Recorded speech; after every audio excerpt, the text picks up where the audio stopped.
tiempo interesante, en un tiempo donde hay muchas cosas falsas y muchas cosas verdaderas, cosas originales y algunas que no son originales. Algunas se pueden identificar con facilidad. Tú ves una marca y dices esto es original, pero hay varias cosas que se parecen mucho, pero no son originales. Hoy traje justamente una ilustración, 2 billetes. ¿Qué diferencia hay entre uno y otro? Pues que uno es verdadero y otro es falso. ¿Qué hace que un billete sea verdadero y uno sea falso? Las características. Las características de un billete verdadero es que el papel es especial, tiene ciertos candados, ciertas bandas magnéticas que lo hacen verdadero y que no tiene un falso. Ahora, ¿sabes que cuando hablamos de la ley de Dios y específicamente el 4º mandamiento que se refiere al día sábado, al día de reposo, sucede algo similar? Hoy la mayoría de las iglesias guardan el domingo, no guardan el sábado. Pero la Biblia habla acerca del sábado, habla de su vigencia, habla de su permanencia, habla de su valor en nuestras vidas como cristianos. Hoy vamos a hablar justamente de eso, el valor que tiene el sábado en nuestras vidas y qué representa en el plan original y en la mente de Dios. La lección es la lección número 6, el cambio de la ley. Vamos a hablar de la ley, pero vamos a hablar específicamente de la importancia, la relevancia que debe tener el día sábado, el día de reposo que Dios estableció desde el inicio, el día original. Vamos a hablar de qué características debe tener para que sea verdadero y sea relevante en nuestras vidas. Quédate con nosotros, estamos listos para iniciar nuestro repaso. En un momento, comenzamos.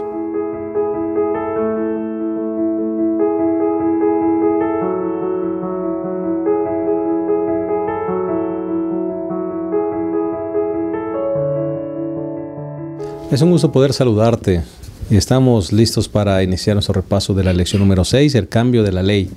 También nos es un gusto el poder saludar a nuestros colegas que están con nosotros para la exposición y el desarrollo de esta lección. Vamos a comenzar con el pastor César Sánchez, editor de nuestra casa editorial Gema Editores aquí en la Ciudad de México, a quien le damos una cordial bienvenida. Pastor, bienvenido. Gracias, pastor, muy amable por la invitación. Un gusto poder acompañarles. Muchas gracias, pastor. Pastor David Marván, uno de sus pastores jóvenes que ya ha estado con nosotros en otras ocasiones y hoy tenemos el privilegio de que esté con nosotros una vez más. Muchas gracias, pastor. Aprecio mucho la invitación y aquí estamos para comentar y aportar acerca de esta lección que es muy interesante. Sí, claro que sí. Él dice aquí el cambio de la ley. Sí, pero creo que y la importancia del día de reposo, ¿no? Correcto, sí, así es, la veracidad en cuanto a día falso, día verdadero. Correcto. Y que tomará un curso en la historia final de nuestro mundo, que será muy importante que entonces entendamos las características verdaderas para poder identificar algo falso. Correcto. Gracias, pastor. Gracias por estar con nosotros. Pastor Abraham Ramírez, de casa, gracias por estar con nosotros. Gracias, pastor. Pues sí, como dijo el pastor, hablar acerca un poquito de la ley, que es muy importante, ya que la ley es la expresión del carácter de Dios, ¿no? Y es vigente. Si Dios es eterno, la ley es eterna. Correcto. Correcto, vamos a hablar un poquito acerca de esto, así que si les parece bien vamos a proveer el bosquejo de nuestro estudio. El primer punto sería una ley buena y santa. El segundo punto sería la permanencia del día de reposo, refiriéndonos por supuesto al sábado. Y el tercer punto, la relevancia del sábado para el tiempo del fin. Si les parece bien vamos a hacer una oración antes de iniciar nuestro repaso. Cariñoso Dios, queremos agradecerte por la oportunidad de estar reunidos una vez más en torno a esta mesa para poder compartir con la gente que escucha este repaso, que lo sigue, conceptos acerca de tu ley y del día de reposo. Ayúdanos para ser guiados por tu Espíritu Santo, Señor. Danos las palabras y los pensamientos correctos para que podamos establecer la relevancia que tiene este día santo en nuestras vidas y la relevancia que tendrá en el tiempo del fin. Ayúdanos a estar preparados y a ser portavoces y portadores de buenas nuevas que podamos compartir el hermoso evangelio que nos has entregado. Dirígenos, Señor, para que todo pueda salir conforme a tu voluntad. En el nombre de Jesús. Amén. Amén. Amén. Muy bien, vamos a comenzar entonces nuestro repaso. Vamos con el primer punto, que es una ley buena y santa. Pastor César, me parece que es bueno que nosotros comencemos con este punto, siendo que pues vivimos en un mundo donde la gente no le gusta vivir bajo una ley. Regularmente las leyes las entendemos siempre desde la connotación negativa. No nos gustan las leyes de tránsito, no nos gustan las leyes de convivencia, ¿verdad? Y cuando nos encontramos con el Evangelio y encontramos que hay una ley o que hay leyes, regularmente no nos gusta, como que hay una barrera, ¿verdad?, que el ser humano coloca automáticamente cuando se habla de ley. Es bueno que hablemos que la ley de Dios no debe ser vista desde esta connotación negativa, sino desde una connotación positiva. Sí, pastor. Bueno, nosotros descubrimos aquí en este estudio un grito desesperado de parte del apóstol Pablo, que se expresa en Romanos 7, 24, donde él exclama: miserable de mí, ¿quién me librará de este cuerpo de muerte? Entonces aquí en su exclamación, él toca el problema, y el problema no es la ley, el problema es la muerte, y la muerte es una consecuencia del pecado. Así que nosotros descubrimos, nos damos cuenta que la ley tiene un propósito: llevarnos al Señor Jesucristo. Ahora, si yo estoy en un cuarto en tinieblas y en ese cuarto hay un desorden, pero está en tinieblas, pues posiblemente yo esté tranquilo, porque las tinieblas no me permiten ver el desorden. Yo estoy tranquilo. De repente viene la luz, ¿verdad? Algo que ilumina la habitación, y en ese momento yo puedo ponerme contento por la luz, pero después de que veo, me siento triste porque veo el desorden. Entonces yo puedo decir, bueno, ¿qué hago? ¿Apago la luz para no ver nada? No, la luz me permite ver la situación. Y bueno, al ver la situación a lo mejor me siento desmoronado porque me doy cuenta de la suciedad que hay en la habitación y yo no pueda limpiarla. Eso ocurre en la vida del creyente. Cuando estamos apartados del Señor, aparentemente todo está bien en mi vida. Lo que pasa es que estoy en tinieblas, no me doy cuenta. Cuando conozco la voluntad de Dios, es como una luz que viene a alumbrar. Y mi primera reacción es desesperarme, y a veces alguna gente dice, bueno, antes estaba mejor, no era consciente de mis problemas. Pero entonces esta iluminación o este conocimiento de saber realmente dónde estoy en el lugar equivocado, y cómo estoy mal, nos induce a nosotros a buscar la solución en Jesucristo. Así que la ley es como algo que ilumina, pero nos lleva al Señor Jesucristo. Ahora, por otro lado, nosotros descubrimos en Romanos 7, que es el versículo o el capítulo que nos sugiere la lección, aquí nos damos cuenta cómo es que Pablo enfatiza la raíz del problema, el pecado. O sea, el pecado toma lo bueno y lo convierte en malo. En Romanos 7:12 dice, la ley a la verdad es santa y el mandamiento es santo, justo y bueno, porque Dios es su autor. Es como define la Biblia, el mandamiento, la ley: santo, justo y bueno. Pero luego agrega el versículo, leemos en el versículo 13, luego, lo que es bueno vino a ser muerte para mí en ninguna manera, sino que el pecado, para mostrarse pecado, produjo en mí la muerte por medio de lo que es bueno.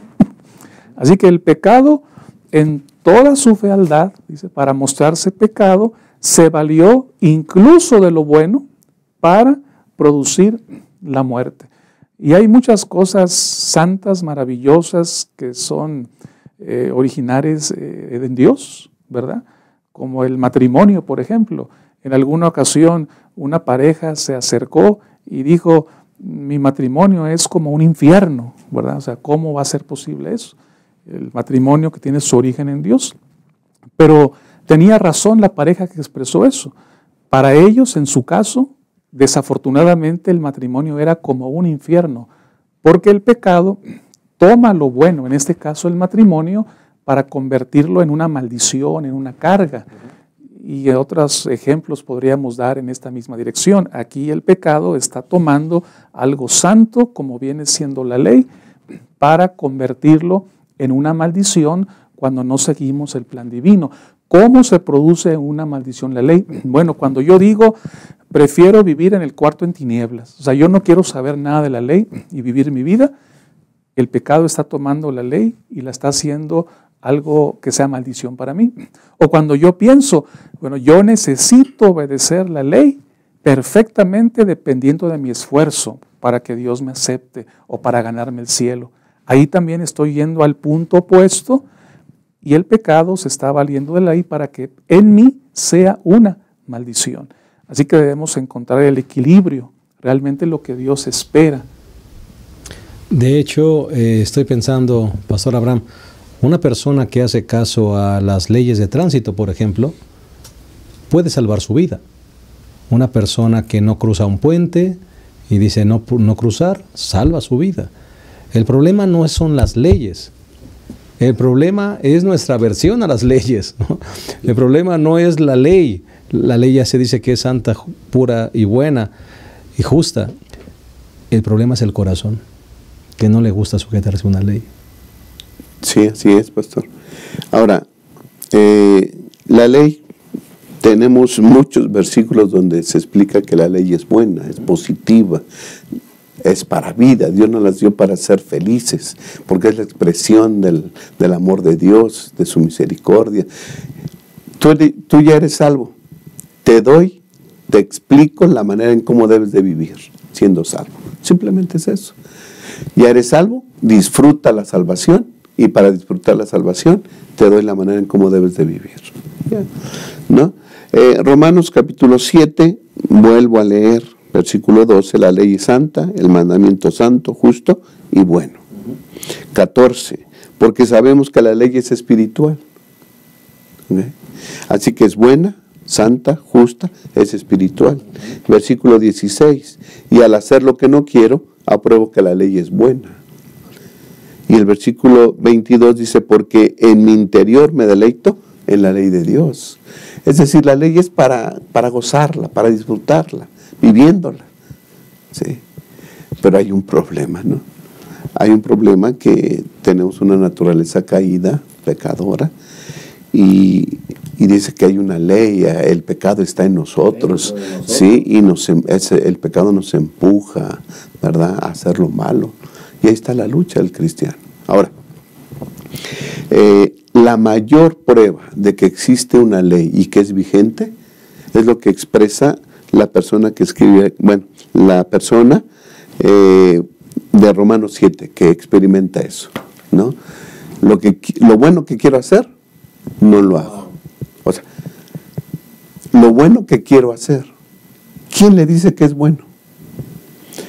Y dice, y lo que no quiero hacer, eso hago. ¿Quién le dice a esa persona que es bueno y que es malo? ¿Sí? Y cómo él siente que al hacer lo malo está mal. La ley. Cualquiera de nosotros que siente que está haciendo algo malo, es la benevolencia de Dios trabajando a través de su santa ley para que nos demos cuenta que estamos mal, que corrijamos, y entonces la ley, ¿verdad?, su papel es mostrarnos el pecado. Ya lo dice Romanos 3:20, ¿no? Romanos capítulo 3, versículo 20. Aquí. Porque por las obras de la ley ninguno será justificado ante él, ya que por la ley se conoce el pecado.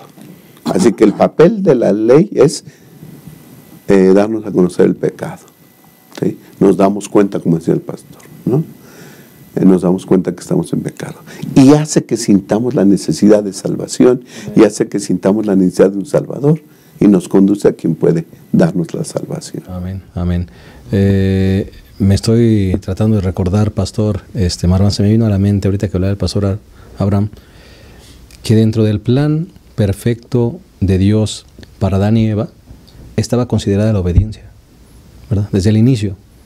en ese plan maravilloso, en ese mundo perfecto que Él creó para ellos, para que le disfrutaran con alegría, como decías, pastor, estaba considerada la obediencia, ¿no? Ahí estaba el árbol que no debían tocar, y mientras se mantuvieran respetando las instrucciones de Dios, iban a disfrutar esa felicidad.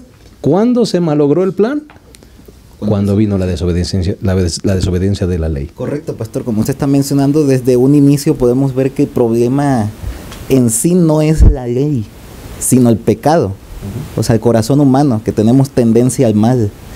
Su argumentación de hace un momento: existen leyes de tránsito y existen para nuestro beneficio. Si nosotros quebrantamos una ley de tránsito, podemos ocasionar un accidente, inclusive la muerte de una persona. Si transgredimos leyes de salud, la misma historia: enfermedades, muerte. Si transgredimos la ley de la física, que todo objeto será traído hacia el centro de la tierra, y nos aventamos de un edificio, vamos a acarrear la muerte. Como usted dijo al principio, normalmente cuando hablamos de leyes vemos lo negativo, pero no nos enfocamos en lo positivo. Las leyes en realidad son positivas porque salvaguardan la vida, o sea, nos protegen. Cuando hablamos de la ley de Dios es como un cerco protector para el ser humano. Correcto. O sea, mientras nosotros estamos guardando la ley, que de paso el Señor Jesús se los dijo a sus discípulos: si me aman, guardarán mis mandamientos, San Juan 14:15. O sea, si nosotros nos mantenemos en el cerco protector guardando los mandamientos, la ley de Dios, estamos protegidos. El problema es cuando desobedecemos, que acarreamos las desgracias, acarreamos la muerte, como sucedió con Adán y Eva, y lo mismo sucede hoy día. Tal como decía el pastor Abraham, como menciona Romanos 7. Si Romanos 7 no existiera, probablemente entonces diríamos que la ley ha sido modificada, cambiada o anulada, como se expresa en algunos ámbitos religiosos.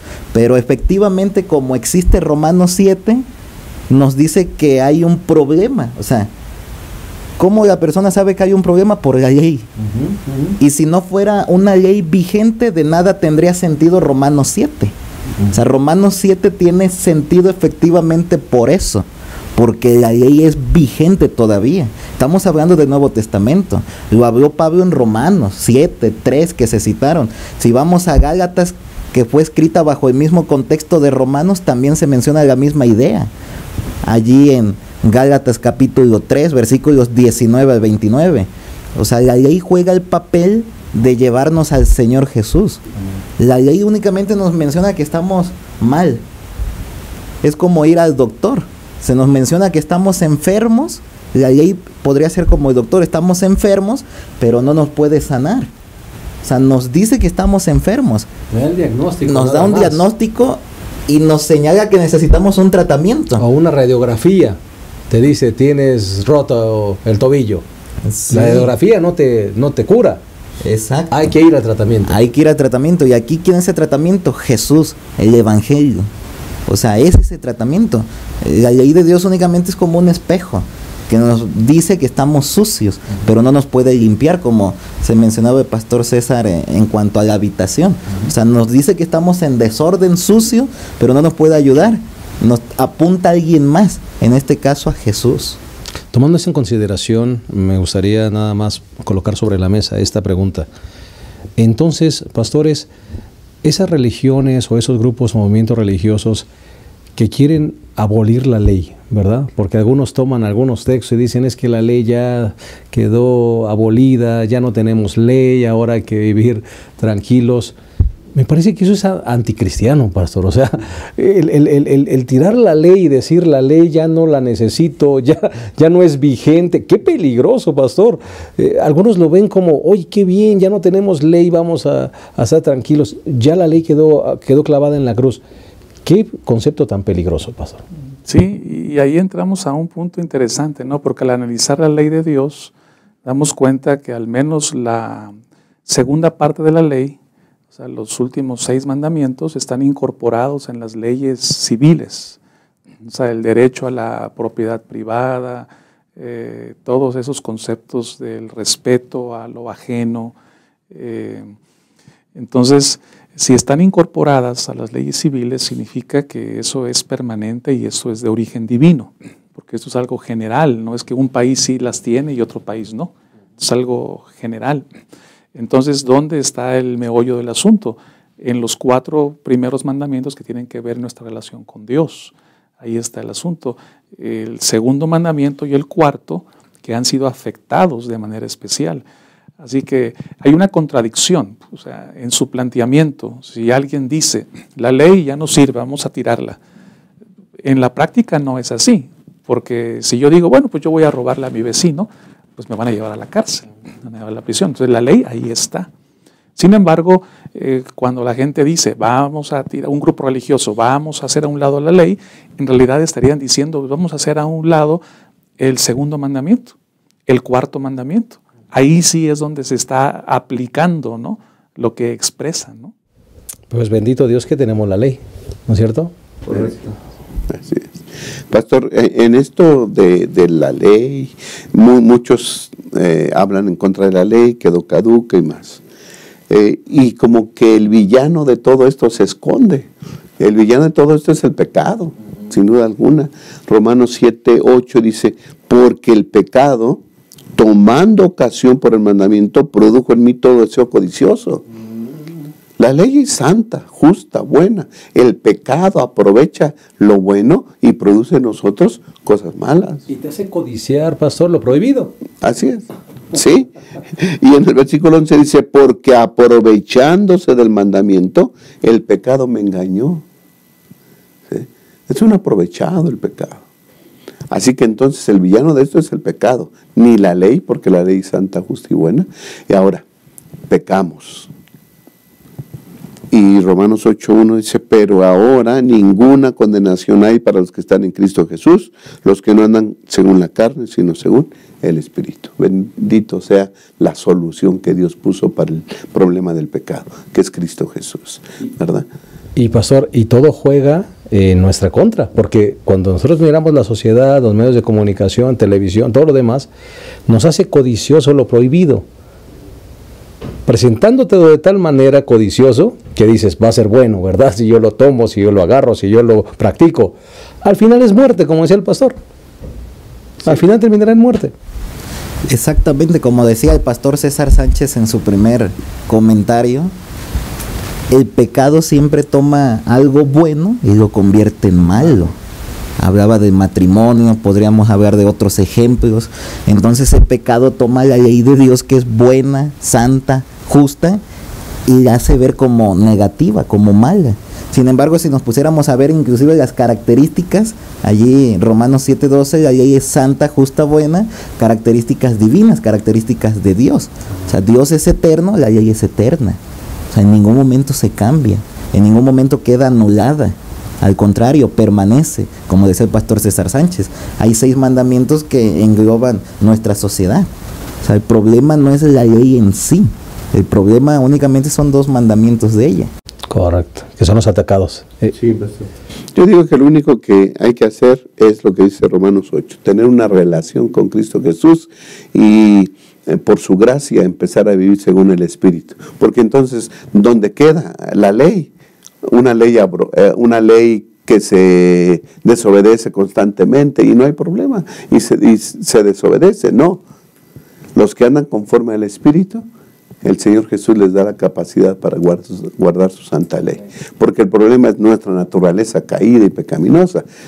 Dios nos transforma, nos cambia y nos da la capacidad para obedecer la santa ley. Entonces, el secreto es ir con Jesús. Ir a Jesús. Con ese pensamiento vamos a hacer una pausa y regresamos a el cambio de la ley, esta lección número 6. Ya regresamos.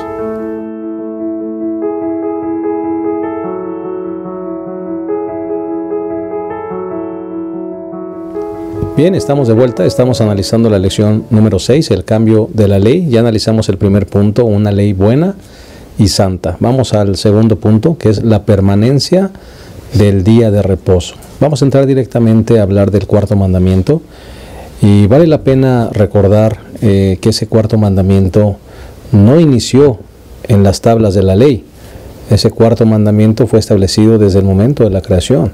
Miren lo que dice Génesis 2. Así quedaron acabados los cielos y la tierra y su gran contenido, y acabó Dios en el séptimo día la obra que hizo, reposó en el séptimo día lo que había hecho. Entonces Dios bendijo ese séptimo día, lo santificó, porque en él reposó de cuanto había hecho en la creación. Mucha gente se confunde y pregunta cuál es el séptimo día. Hay gente que piensa que el séptimo día es el domingo, y no es así. El séptimo día es el sábado, el primer día de la semana es el domingo. Y entonces esta confusión, ¿verdad?, nos ha llevado a dejar de lado la importancia de ese santo día de reposo que el Señor estableció desde el momento de la creación, Pastor César. Sí, el sábado tiene como propósito contemplar la gloria de Dios y la creación, ¿no? Exaltarlo como creador, a nuestro Señor. En muchas ocasiones quizás hemos sido señalados por alguien y decir, bueno, guardar el sábado es señal de un legalismo, no reconocer la gracia de Dios. Sin embargo, el sábado nos enseña precisamente la gracia de Dios y es el mensaje de la justificación por la fe. ¿Por qué? Porque el sábado significa no acerca de qué hago yo, sino más bien me recuerda que no debo hacer nada yo, que debo pararme, debo detenerme, debo descansar para contemplar la gloria de Dios y lo que Él ha hecho a favor de mi salvación. Así que es un día precisamente donde recordamos la gran obra de Dios en la creación y en la cruz del Calvario. Y cuando contemplamos a Dios así, no queda otra alternativa más que caer sobre nuestras rodillas y reconocer al bendito Creador y al bendito Redentor que nos libra de todos nuestros pecados. Qué hermoso significado, ¿no, Pastor? Visto desde esa perspectiva tan linda, un mensaje de justificación por la fe. Deja de hacer porque Él es el que hizo. Sí, ya hemos dicho, Pastor, que la obra de la salvación es una obra divina. Dios efectuó el plan, Dios lo planeó, perdón, y Dios lo efectuó, Dios lo ejecutó. ¿Sí? Así que el sábado nos habla acerca de eso, de un Dios que hizo todo por nosotros, ¿verdad?, en la creación y también en la redención. El día que descansó en la tumba el Señor Jesús fue sábado, ¿no? Así que entonces el sábado nos recuerda tanto la creación, que somos parte de una creación que Dios hizo perfecta y que quiere que otra vez volvamos a Él, y de la redención, cuando el Señor Jesús murió por nosotros y descansó en el sábado. Así que el sábado cobra relevancia en nuestras vidas, ¿no? Es el día que Dios escogió para que le adoremos, para que le glorifiquemos, para que ensalcemos esas cosas que ha hecho por nosotros, esas, ¿qué diremos?, gracias que tienen para con nosotros, la creación y la redención. Pero hay muchos que no quieren el sábado, ¿no? Hay muchos que están en contra del sábado. Y aún con la Biblia tratan de demostrar que el sábado quedó atrás y poniendo al domingo como el día que al fin y al cabo fue el día que resucitó el Señor Jesús, citan ellos, ¿verdad?, para demostrar que el sábado ya no está en vigencia y que ahora es el domingo. Y citan varios versículos, ¿verdad? Quisiera leer alguno de ellos, pero ninguno de ellos dice que el sábado fue cambiado, ¿no? El primero que cita la lección es San Juan capítulo 20, versículos 19 en adelante, ¿no? Dice así: al anochecer ese día, el primero de la semana, es decir, domingo, estando los discípulos juntos, hasta ahí está bien, ¿verdad?, están juntos, con las puertas cerradas, por miedo a los judíos, vino Jesús y se puso en medio de ellos y les dijo: paz a vosotros. No es una reunión de adoración, no es una reunión de alabanzas, no es un culto. Estaban reunidos, sí, juntos, por miedo. ¿Sí? Dice que las puertas estaban cerradas. Yo no me imagino un culto con las puertas cerradas. Las puertas siempre se abren de los templos para que la gente venga y el que se quiera unir a alabar al Señor Jesús lo hace. Pero aquí están reunidos y están. No dice que es un culto de adoración. Así que este es uno de los versículos que citan, creo yo, erróneamente, porque no dice absolutamente nada. Y hay otros, pastor. Claro, por eso es tan relevante esta pregunta. ¿Por qué si el Señor estableció el día sábado, verdad, como día de reposo? por qué la mayor parte de los movimientos religiosos guardan el día domingo, ¿verdad? Y el pastor da algunos argumentos. Algunos toman por el día de la resurrección, pero aún en el día de la resurrección, es interesante notar, pastor, que aún en el día de la resurrección, Jesús reposó el día sábado, ¿verdad? Muere el viernes, reposa sábado conforme al mandamiento y resucita el domingo. Y nunca hay un solo texto en ninguna parte de la Biblia que ese hecho haya cambiado la relevancia de este santo día. Exacto, pastor. Si el día hubiera sido cambiado, me parece a mí que ese es un tema muy relevante y muy importante. Si fuera cambiado, entonces el Señor Jesús le hubiera comentado a algún discípulo. En algún lugar de la Escritura hubiera quedado registrado. Alguno de los 12 le hubiera escrito. Alguno hubiera mencionado, ¿saben qué? El Señor Jesús dijo. Pero únicamente hay textos que algunos en forma pues indirecta los tratan de encajar a decir, no, es que están reunidos el primer día de la semana, como sucedió allí en San Juan 20. Aparece otro texto en Hechos 20, donde se menciona que en el primer día de la semana estaban reunidos y Pablo alargó su discurso hasta medianoche. Fue aquel suceso en el que un joven Eutico se cayó y murió, y bueno, me llama mucho la atención que aquí menciona que el primer día se alargó el discurso hasta la medianoche. Algunos autores en algunos escritos han mencionado que probablemente se estaba refiriendo a un sábado de noche. O sea, ya acabó el séptimo día, llegó la noche, como los judíos toman en la tarde, en la noche comienza el siguiente día. En la noche del sábado ya es primer día de la semana.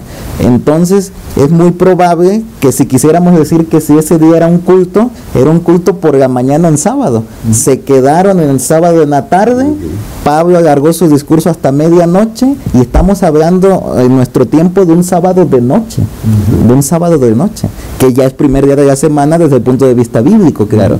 Pero no se está mencionando aquí que el primer día es el día que están realizando el culto. Correcto. Se quedaron allí en un discurso hasta la noche. Y me llama la atención, pastor César, que algunas personas también usan el argumento de, no es que el sábado es para los judíos, ¿no? El sábado es para los judíos y nosotros no somos judíos, ¿no? Pero cuando nosotros vamos al Génesis, como ya lo leí hace un momento, nos damos cuenta que en el momento de la creación no había judíos, ¿no? Solo estaba Adán y Eva, no había nada, estaba la creación, todo perfecto, solo Adán y Eva, no había ninguna nación judía, y desde ahí el Señor establece su santo día.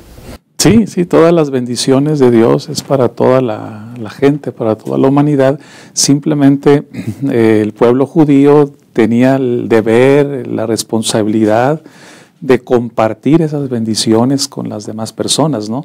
Y a lo largo de la historia nos damos cuenta que las naciones que llegaban a conocer a Israel iban aplicando poco a poco las leyes sanitarias, las leyes de salud, de alimentación, y todo eso se reflejaba en una bendición para esas personas. O sea, podemos decirlo así, con todas sus palabras. O sea, pueblos bárbaros llegaron a civilizarse paulatinamente gracias al contacto que tuvieron con lo que hoy conocemos como la cultura judeocristiana, ¿no?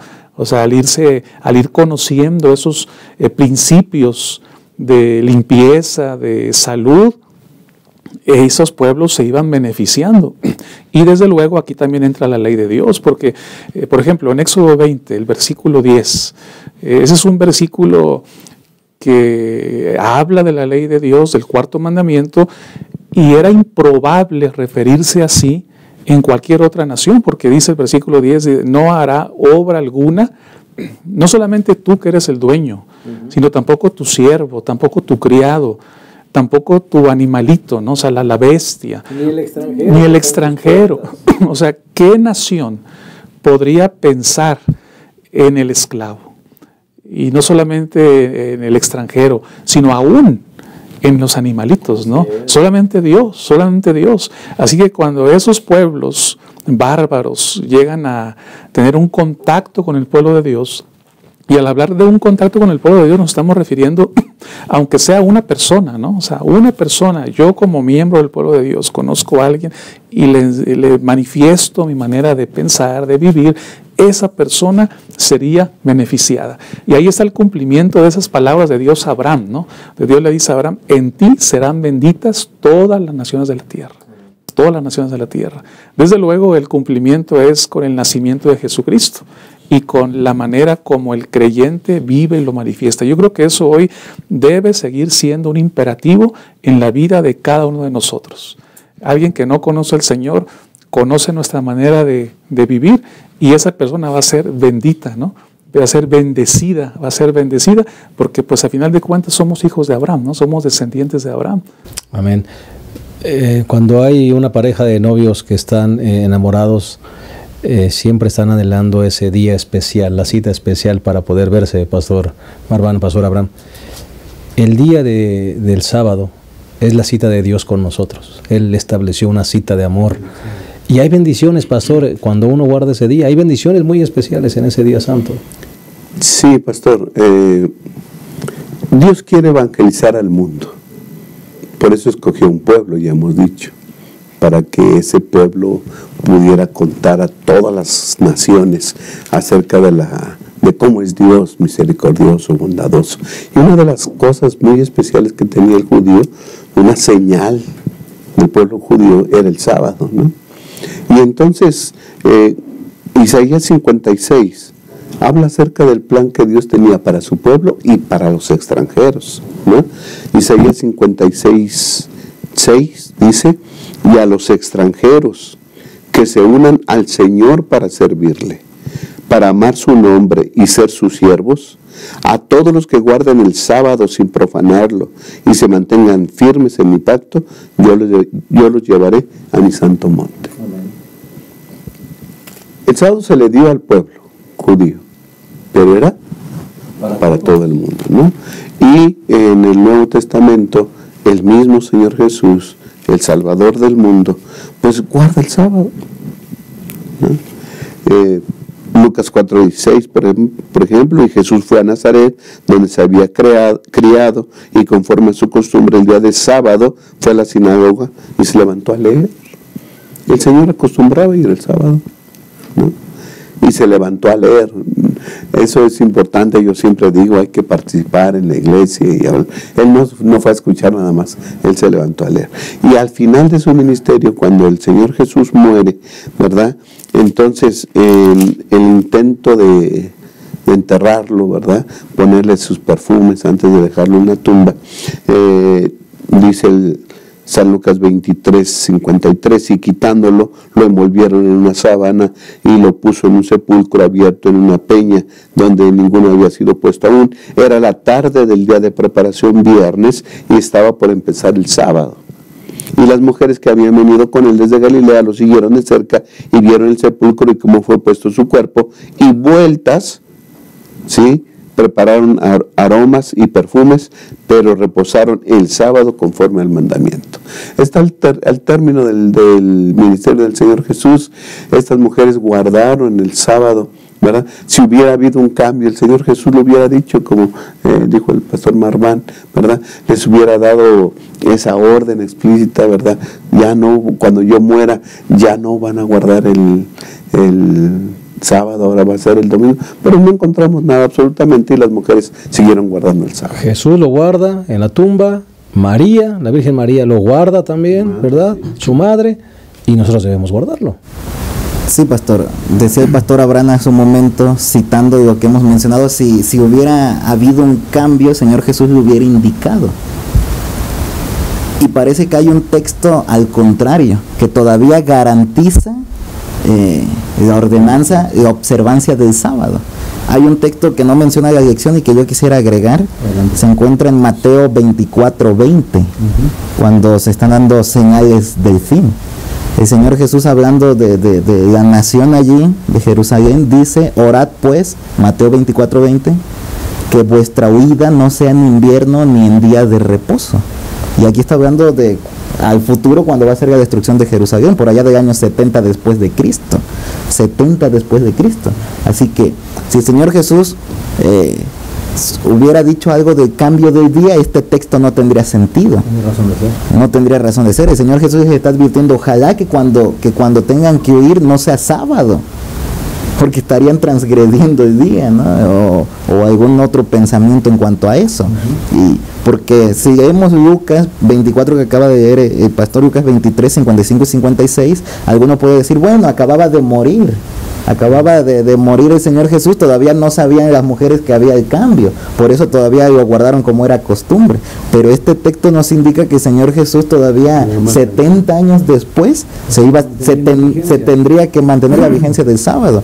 Inclusive en la lección vimos otros textos más en el libro de Hechos.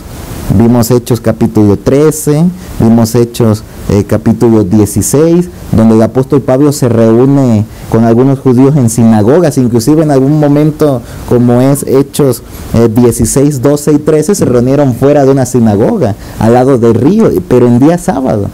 O sea, la vigencia todavía del día sábado. También en el tiempo del apóstol Pablo ya habían pasado un tiempo. O sea, ya no era únicamente como las mujeres que apenas recién acababa de morir, sino ya llevaba más tiempo y aún seguía la vigencia del sábado. O sea, estos textos nos demuestran que el sábado no fue anulado, no fue eliminado, sigue siendo vigente. Y como se decía, no como una forma de legalismo hay que guardarlo, sino como una forma de justificación por la fe. Me encantó el pensamiento. En ese día nosotros dejamos de hacer porque nos concentramos en el que ya hizo, en nuestro Creador. Usted mencionaba el ejemplo del noviazgo. O sea, esperan el momento de la cita. El sábado es el momento de la cita con Dios. Cuando una persona va a ver a su novia, su novio, o sea, no en ese momento se ponen a lavar los trastes, no en ese momento se ponen a barrer, porque no se disfrutarían entre los dos. O sea, apartan el tiempo para estar concentrados entre los dos. Es lo mismo con Dios. ¿Cómo va a llegar el día sábado y nosotros vamos a estar ocupados en otra actividad? O sea, tenemos que dejar todo arreglado ya para concentrarnos en Dios, para estar con Dios. Y disfrutar de las bendiciones que tiene ese santo día. Vamos a hacer una pausa y vamos a regresar a la tercera y última parte de esta lección número 6, el cambio de la ley. Volvemos.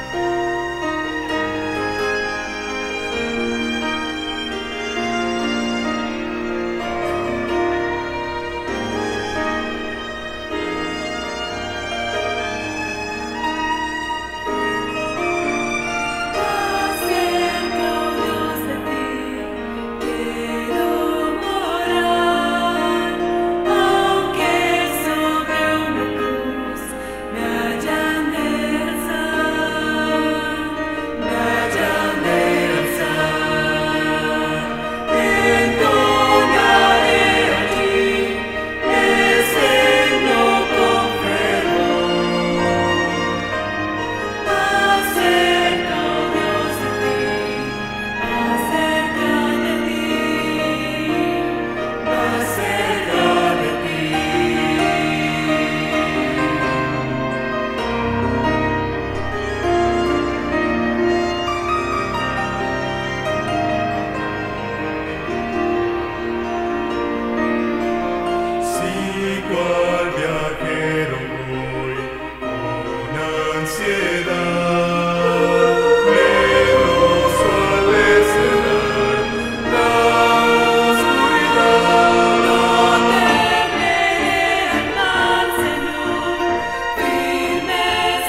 Bien, estamos llegando a la tercera y última parte de nuestra lección número 6, el cambio de la ley.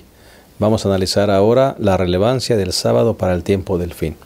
Bueno, creo que ha quedado establecido hasta ese momento que el sábado Dios lo estableció desde la creación, es un día vigente, dentro de una ley también vigente, ¿verdad?, permanente, y que no está abolida, ¿verdad?, como algunos líderes religiosos o movimientos religiosos dicen, no fue cambiada tampoco.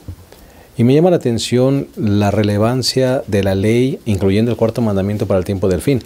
Apocalipsis 12, 17 dice: entonces el dragón se airó contra la mujer, fue a combatir al resto de sus hijos, los que guardan los mandamientos de Dios y tienen el testimonio de Jesús. Al final del tiempo el dragón va a atacar a la mujer, que significa la iglesia. Y una de las características de los que van a ser perseguidos es que guardan los mandamientos. Si esa ley hubiera estado abolida ya, entonces ¿a quién van a perseguir? Si los mandamientos ya no tienen vigencia. Apocalipsis 12, que habla de profecías del tiempo del fin, nos dice que la iglesia final a la que se va a perseguir es a la que guarda los mandamientos de Dios, incluyendo el sábado, pastor. Sí, aquí descubrimos nosotros en esta sección de nuestro estudio semanal un poder que surge y que surgió mucho tiempo atrás, pero que recobra relevancia en el tiempo del fin. Y ese es un tema muy importante porque es una verdad presente que es necesario recordarla. Cuando estudiamos Daniel capítulo 7, después de la caída de Roma, ¿verdad?, viene un nuevo poder que es el sustituto del emperador romano, y es la figura papal, que es todo un sistema que va en contra de la expresa voluntad escrita en la santa palabra de Dios. Y este poder se describe, por ejemplo, en Daniel 7:25, que de paso es nuestro versículo de memoria, ¿verdad?, de la semana. Daniel 7:25 dice: hablará palabras contra el Altísimo, y a los santos del Altísimo quebrantará, y pensará en cambiar los tiempos y la ley. Y aquí descubrimos tres características de este poder, asuntos que se manifestaron en el pasado y se repetirán en el futuro. Cuando dice la palabra, hablará palabras contra el Altísimo, se refiere a una blasfemia. Una blasfemia. ¿Qué es una blasfemia? Es procurar ocupar el lugar de Dios, o usurpar el lugar de Dios, las funciones y las prerrogativas de Dios aquí en la tierra. Eso es una blasfemia. Desde luego, si hoy alguien sale de su casa, ¿verdad?, y empieza a gritar en la calle: yo soy Dios, pues simplemente le van a llamar al hospital psiquiátrico, ¿no? O sea, pues no tiene ninguna relevancia. Sin embargo, yo puedo decir que soy Dios de una manera sutil, sin decirlo a los cuatro vientos, pero cuando asumo las prerrogativas de Dios, lo que solamente Él puede hacer, lo que solamente a Él le corresponde. En San Juan, por ejemplo, en el Evangelio de San Juan, el capítulo 10, aquí vemos un ejemplo, ¿verdad?, un ejemplo de lo que es la blasfemia. Dice San Juan, capítulo 10, versículo 30, dijo el Señor Jesús: yo y el Padre uno somos. Entonces los judíos vieron a tomar piedras para apedrearle. Jesús respondió: muchas buenas obras os he mostrado de mi Padre, ¿por cuál de ellas me apedreáis? Le respondieron los judíos diciendo: por buena obra no te apedreamos, sino por la blasfemia, porque tú, siendo hombre, te haces Dios. Ahora, la interpretación de ellos era correcta. Tú, siendo hombre, te haces Dios. Eso es blasfemia. Es una interpretación correcta. El detalle está que Jesús también era Emmanuel, ¿verdad? O sea, Dios con nosotros. Solamente Él puede recibir la adoración. Jesús puede perdonar pecados, porque así como es Jesús, también es Emmanuel, Dios con nosotros. Aquí está el ejemplo de la blasfemia. Así que en Daniel 7:25, donde dice la palabra describiendo a este poder, ¿verdad?, opositor a Dios, hablará palabras contra el Altísimo, es una característica de los poderes de Daniel única de esta manifestación en contra de Dios. Nadie se había atrevido a hablar contra el cielo. Todas sus conquistas eran horizontales, o sea, eran terrenales, en el plano terrenal. Pero este poder no está pensando solamente en la tierra, sino aún mira hacia el cielo y pretende atacar el cielo al usurpar el lugar de Dios. Luego agrega el versículo 25, y a los santos del Altísimo quebrantará, y esa frase podríamos resumirla con una palabra que es persecución, o sea, un poder perseguidor a los santos del Altísimo. Y finalmente pensará en cambiar los tiempos y la ley. Y esta frase se puede resumir con la palabra herejía. Cuando transmitimos algo contrario a la Biblia, es una herejía. Por lo tanto, aquí vemos en este poder blasfemia, persecución y herejía. Eso ya pasó. Sin embargo, Apocalipsis nos muestra que ese poder, ¿verdad?, vuelve a aparecer, resucita con poder para aplicar esto que va en contra de la palabra de Dios. Por eso es tan importante ser fieles a Dios, no ser engañados, porque el poder buscará engañar, confundir, tratar de decirnos que no es relevante la obediencia a Dios. Claro que es relevante. Dios espera nuestra lealtad, nuestra confianza a Él, nuestra entrega plena a Él, a su santa y divina voluntad. Tremendo movimiento político religioso que cambia la ley de Dios, pastor, que cambia, elimina incluso mandamientos de la ley de Dios. Sí, pastor, ya hemos visto al principio de este trimestre, la lección 1, que hay alguien que se rebeló contra Dios. Hay alguien que no quiere la felicidad del pueblo de Dios. Hay alguien que no quiere la salvación del pueblo de Dios. Y es Satanás. Y Satanás hará todo lo posible, ¿verdad? Como dice ahí, persiguió a los santos del Altísimo. Él quiere acabar con este pueblo, ¿sí? Él quiere acabar con todo vestigio de la voluntad de Dios en esta tierra. Quiere acabar con su ley, porque la ley, ya dijimos, es la expresión del carácter de Dios. Nos dice cómo es Dios. Dijo el rato el pastor, la ley es santa, justa y buena. Ese es Dios. La ley es eterna porque fue hecha por Dios. Así que este enemigo quiere acabar con el pueblo de Dios, quiere acabar con la voluntad de Dios. Y como dijo el pastor, esto se va a repetir, ¿no? En Apocalipsis 13 vemos ahora un complot, ¿verdad? 4 poderes que aparecen ahí. La primera es una bestia, dice el capítulo 1, que aparece y sale del mar. No es nuestro propósito interpretar la profecía, pero este poder empieza así, ¿sí? Con una bestia que sale del mar, que la bestia es símbolo de los poderes, de los imperios que salen, ¿verdad? Y entonces dice el versículo 13:4, y adoraron al dragón, y nosotros sabemos que el dragón es Satanás, por el 12:9, ¿no? Que dice que el dragón es Satanás. Y adoraron al dragón que le dio autoridad a la bestia. Y adoraron a la bestia diciendo, ¿quién como la bestia y quién podrá luchar contra ella? Ahí ya vemos 2 poderes. Satanás, que es el dragón, y el dragón le da autoridad a esta bestia. Y tanto al dragón lo adoraron, también a esta bestia la adoraron. Y dice el versículo 8, y la adoraron todos los habitantes de la tierra, cuyos nombres no están escritos en el libro de la vida del Cordero, que fue muerto desde la creación del mundo. Aquí nos damos cuenta que es un poder totalmente contrario a Dios, porque ¿quién lo adora? Todos los que no están escritos sus nombres en el libro de la vida. Y en el versículo 11 aparece otra bestia, y después vi otra bestia que subía de la tierra, dice aquí. Y quisiera leer completo el versículo 12. Ejercía toda la autoridad de la primera bestia en presencia de ella, y hacía que la tierra y sus habitantes adorasen a la primera bestia, cuya herida mortal fue sanada. Ya tenemos al dragón, ya tenemos a la bestia que salió del mar, ahora tenemos una bestia que sale de la tierra, y versículo 14, con las señales que se le permitió realizar en presencia de la primera bestia, engaña a los habitantes de la tierra y les manda que hagan una imagen de la bestia que tuvo la herida de espada y vivió.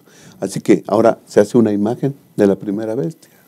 Así que tenemos al dragón, a la bestia que salió del mar, a la bestia que salió de la tierra, y ahora la imagen que se hizo de la primera bestia. Y estos 4 poderes se juntan y buscan adoración.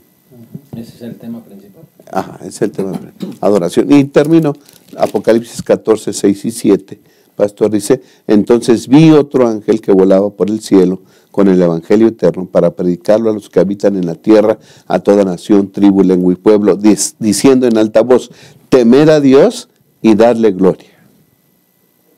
¿Sí? Ahora, hay un mensaje, hay un pueblo, hay un ángel que viene y dice, aquellos buscan alabanza, gloria, pero al único que se le debe dar gloria es a Dios. ¿Y cómo identificamos a quién se le debe dar gloria? Porque la hora de su juicio ha llegado y a adorar a aquel que hizo el cielo, la tierra, el mar y las fuentes de las aguas. Aquí se presenta a Dios como un creador, Dios creador que merece toda la gloria. Y si vamos al cuarto mandamiento, también se nos pide que nos acordemos de alabar y glorificar al creador. ¿Sí? Sí, acordarte del día de reposo para santificarlo. 6 días trabajarás y harás toda tu obra. Mas el séptimo día es reposo para Jehová tu Dios. No hagas en él cosa alguna, tú, ni tu hijo, ni tu hija, ni tu siervo, ni tu criada, ni tu bestia, ni tu extranjero. ¿Por qué? Porque en 6 días hizo Jehová los cielos, la tierra, la mar y todas las fuentes de las aguas. Así que el cuarto mandamiento nos invita a adorar a Dios. Y si hay un mensaje que debemos predicar, es la vigencia del sábado, porque es el mandamiento que nos invita a adorar al Creador. Los otros buscan adoración. La pregunta es, ¿a quién vamos a adorar? Y volvemos al punto donde iniciamos. Adoración falsa contra adoración verdadera. Sí, pastor, quiero retomar un poquito atrás, como decía el pastor César, mencionar que Daniel habla algo que resurgirá otra vez en el tiempo final, que es el punto central, ¿no? Cuando nosotros vamos al libro de Daniel, nos damos cuenta que la profecía bíblica, el bosquejo aparece en Daniel capítulo 2. Después los siguientes capítulos proféticos van agregando detalles que no menciona el anterior. El capítulo 7, que es el central que estamos tocando, agrega detalles que no mencionó Daniel capítulo 2. Después, si seguimos hablando en Daniel 8 agrega detalles que no menciona el capítulo 7, hablando ya de juicio, purificación del santuario. El capítulo 7, el cuerno pequeño es la parte central. El capítulo 9 nos pone pautas para mirar los comienzos. Pero cuando vamos en Daniel capítulo 7, el que sigue también es Apocalipsis 13. Por eso la lección nos lleva de Daniel 7 a Apocalipsis 13. Nos está hablando prácticamente del mismo poder, como decía el pastor César, que ya surgió en un tiempo y de acuerdo a Apocalipsis 13 volverá a resurgir, ¿no? A resucitar, herida de muerte, pero resucita, ¿no? En Daniel 7 podemos ver en el versículo 3, menciona 4 bestias grandes diferentes la una de la otra subían del mar. Y después en el versículo 4 habla del león, en el versículo 5 del oso, en el versículo 6 del leopardo, versículo 7 de la bestia espantosa y terrible. Ya a partir del 8 en adelante del cuerno pequeño, que es lo central de Daniel 7. Cuando vamos a Apocalipsis 13 nos damos cuenta que en el versículo 1 dice, vi subir una bestia del mar. Mismas características de Daniel 7. Menciona que esta bestia tiene 7 cabezas, 10 cuernos y en sus cuernos 10 diademas. Si nosotros nos ponemos a contar las cabezas en Daniel 7, nos damos cuenta que estamos hablando del mismo poder. En Daniel 7, o sea, Apocalipsis 13:1, 7 cabezas. Si contamos las cabezas en Daniel 7, león 1, oso 1, leopardo 4, la bestia terrible 1. Y se suman a 7 cabezas. Si vamos más adelante en Apocalipsis 13, lo que mencionaba el pastor César, que fue la lectura, la cita para memorizar en la lección, Daniel 7:25, aparece su paralelismo aquí en Apocalipsis 13:5, prácticamente es el mismo texto. También se le dio boca que hablaba grandes cosas y blasfemias, y se le dio autoridad para actuar 42 meses. En Daniel 7:25 dice tiempos y la mitad de un tiempo, medio tiempo.